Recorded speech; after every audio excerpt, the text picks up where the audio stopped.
आखिर शिव है कौन? काल का भी काल है, वो है शिव, क्योंकि ना उनका कोई अंत है ना उनकी कोई शुरुआत है। सब शिव हैं। कोई कहता है कि वो डिस्ट्रॉयर है। एक अवतार अभी भी आना बचा है, खुद की शुरुआत नहीं है। इसीलिए हनुमान जी जो हैं ये सब शिव है। आखिर शिव है कौन? तो there are so many thoughts on Shiv. जी। और मैं बताना चाहूँगी कि मैं शिव जी को अपना इष्ट देव भी मानती हूँ। तो जिन्हें ऑडियंस में नहीं पता है कि इष्ट देव क्या होते हैं, तो मैं उन्हें बताना चाहूँगी कि इष्ट देव वह डिवाइन पावर होती है जिन्हें आप मानते हैं। तो जब आप अपनी आँखें बंद करते हैं तो जो आप इमेज आपके मन और मस्तिष्क में आती है वह इष्ट देव कहलाते हैं। अब वह इमेज चाहे एक ज्योति हो सकती है या कोई मूर्ति हो सकती है या कोई जियोमेट्रिक फिगर हो सकता है। Am I right sir? Yes. Okay. तो sir there are so many thoughts on Shiv.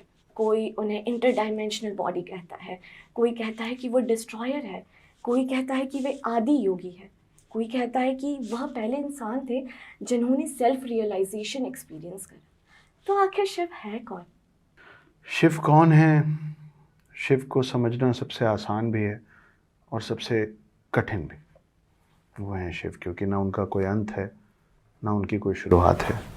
हम एकलौते ऐसे धर्म हैं जिसका जिसका असल में भी कोई शुरुआत है ही नहीं। आपको पता होगा कि इस्लाम कब शुरू हुआ, आपको पता होगा कि क्रिश्चियनिटी कब शुरू हुआ। एडी और बीसी में चलते हैं वो, है ना। लगभग हर किसी रिलीजन जो अभी एग्जिस्ट करता है, पुराने ऐसे कई रिलीजन्स थे जिनके बारे में जिनका स्टार्ट और एंड नहीं पता था। एंड तो सबको पता है क्योंकि अब वो हैं ही नहीं। पर हम एक लौती ऐसा रिलीजन बचे हैं अब तक जो अभी तक चल रहा है, मगर कब से चल रहा है वो पता ही नहीं। तो इसी वजह से हमारी पूरी कहानियों में जब दशावतार की बात आती है तो शुरू होता है मत्स्य अवतार से, जब पूरी धरती पे सिर्फ और सिर्फ पानी था और सिर्फ एक्वेटिक एनिमल्स होते थे। हमारी कहानी वहाँ से शुरू होती है ना। और हमारी कहानी अभी तक है और हमारा एक अवतार अभी भी आना बचा है। और इन सब से पहले, मत्स्य अवतार से भी पहले और इन सब के बाद, कल्कि अवतार के भी बाद शिव रहेंगे। तो आपने जो दो चार चीज़ें बोली ना, इंटर डायमेंशनल, आपने कहा डिस्ट्रॉयर, आपने कहा पहले ऐसे व्यक्ति जिनको आत्मबोध हुआ था, ये सब शिव हैं। इसीलिए ये इतने सरल भी हैं कि उनको भोलेनाथ बोला जाता है।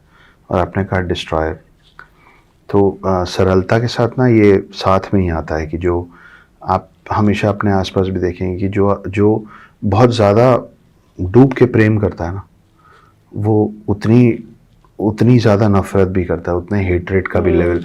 तो आप किसी से ये उम्मीद नहीं कर सकते कि जब तुम प्यार करो तो बहुत अच्छे से करो, at the top of your level करो, लेकिन जब तुमको गुस्सा है ना तो टोन डाउन हो जाओ।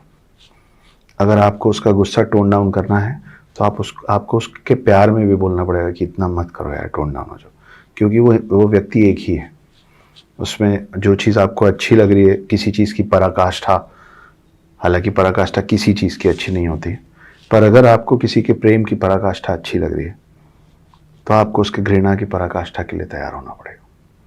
तो शिव वही हैं कि जब इतने प्यारे हैं कि भोलेनाथ भी हैं, और फिर जब उन्हीं का विकराल रूप, उनके गुस्से वाला रूप आता है, उनका तीसरा नेत्र खुलता है, तो उन्हीं को आप महाकाल भी कहते हैं। महाकाल वो शख्स है, वो शब्द है जो काल का भी काल है, जो हर चीज़ का अंत है और जिसकी खुद की शुरुआत नहीं है। तो ये हैं शिव, शुरुआत से लेके अंत तक, जिसका कोई और छोर नहीं है।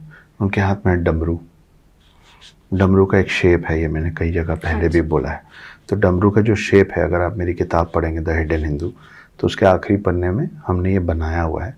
आप मेरे हाथ को देख सकते हैं कि सतयुग से त्रेता, त्रेता से द्वापर, द्वापर से कलयुग और कलयुग से फिर सतयुग। तो ये जो शेप बना है वो डमरू का है। पर आप जल्दी इस पर पेन, उंगली कुछ भी चलाएंगे तो आपको मालूम भी नहीं चलेगा कि वो कब इन्फिनिटी का शेप बन गया। और इन्फिनिटी का मतलब होता है अनंत, जिसकी ना कोई शुरुआत है और ना कोई अंत है। तो अगर ये समय चक्र है और कलयुग से फिर सतयुग की शुरुआत होती है, तो वो पूरा जो समय है, जो काल है, वो शिव के एक हाथ में डमरू के जैसे ढप ढप ढप ढप कर रहा है।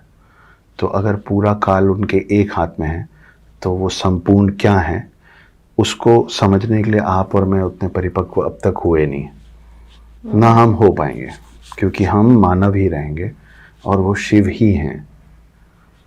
तो हम इसी खोज में हम इधर उधर भटकते रहते हैं, और जो शिव का जितना बड़ा अंश पा लेता है वो उतना ज्ञानी हो जाता है। तो हम में से जो सबसे ज़्यादा शिव के पास पहुंचा होगा ना, वो शिव के एक रोम तक पहुंचा होगा।